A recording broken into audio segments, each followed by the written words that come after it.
ദില്ലി സ്ഫോടനത്തിൽ ഔദ്യോഗികമായി പ്രതികരിച്ച് അമേരിക്ക ചെങ്കോട്ട സ്ഫോടനത്തിനെ ഹീനമായ ഭീകരാക്രമണം എന്നാണ് US state secretary Marco Rubio വിശേഷിപ്പിച്ചത്.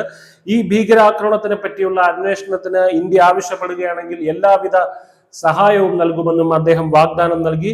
പക്ഷെ ഇന്ത്യക്ക് അതിന്റെ ആവശ്യമില്ലെന്നും വളരെ മികച്ച രീതിയിൽ തന്നെ കൃത്യമായിട്ടുള്ള കാൽക്കുലേറ്റഡ് ആയിട്ടുള്ള പഴുതടച്ച അങ്ങേയറ്റം പ്രൊഫഷണലായ ഒരു അന്വേഷണം തന്നെയാണ് ഇന്ത്യ ഈ കാഴ്ചവെക്കുന്നതെന്നും അദ്ദേഹം അഭിനന്ദിച്ചു.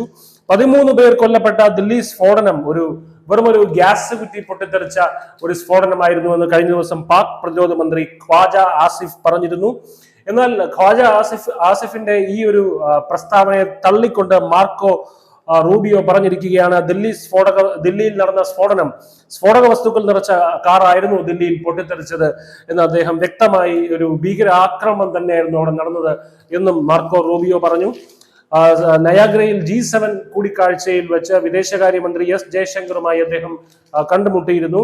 ഭീകരാക്രമണത്തിന് ശക്തമായ പ്രത്യാഘാതങ്ങൾ ഇന്ത്യയുടെ ഭാഗത്തു നിന്നുണ്ടാകുമെന്ന് S ജയശങ്കർ അറിയിച്ചതായി അദ്ദേഹം പറഞ്ഞു. ഓപ്പറേഷൻ സിന്ദൂറിന് ശേഷം ഇന്ത്യൻ ഇന്റലിജൻസ് വൃത്തങ്ങൾ മെയ് മാസം മുതൽ നിതാന്ത ജാഗ്രത പുലർത്തിയിരുന്നത് കൊണ്ടും അന്വേഷണം തുടർന്നതുകൊണ്ടും മാത്രമാണ് ഇത്ര വലിയൊരു ഭീകരാക്രമണ പദ്ധതിയെ ഡൽഹി നഗരത്തിൽ മാത്രമായി ഒതുക്കാൻ കഴിഞ്ഞതെന്നും അദ്ദേഹം പറഞ്ഞു. ഇന്ത്യയുടെ ഭാഗത്തു നിന്ന് ഒരു തിരിച്ചടി എന്നതിന് പകരം വിശാലമായിട്ടുള്ള പ്രത്യാഘാതങ്ങൾ തന്നെ ഉണ്ടാകുമെന്ന് അമേരിക്കയ്ക്ക് അറിയാമെന്നും അമേരിക്ക അത് പ്രതീക്ഷിക്കുന്നുണ്ടെന്നും അദ്ദേഹം പറഞ്ഞു.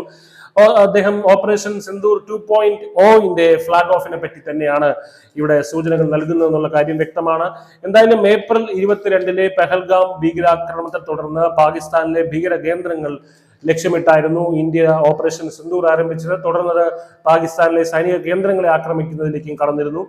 മെയ് 10 ഇരു രാജ്യങ്ങളുടെയും DGMOകൾ നടത്തിയ സമവായ ചർച്ചകളെ തുടർന്നായിരുന്നു ഇന്ത്യ സൈനിക നടപടികൾ അവസാനിപ്പിച്ചത്. News desk news India Malayalam.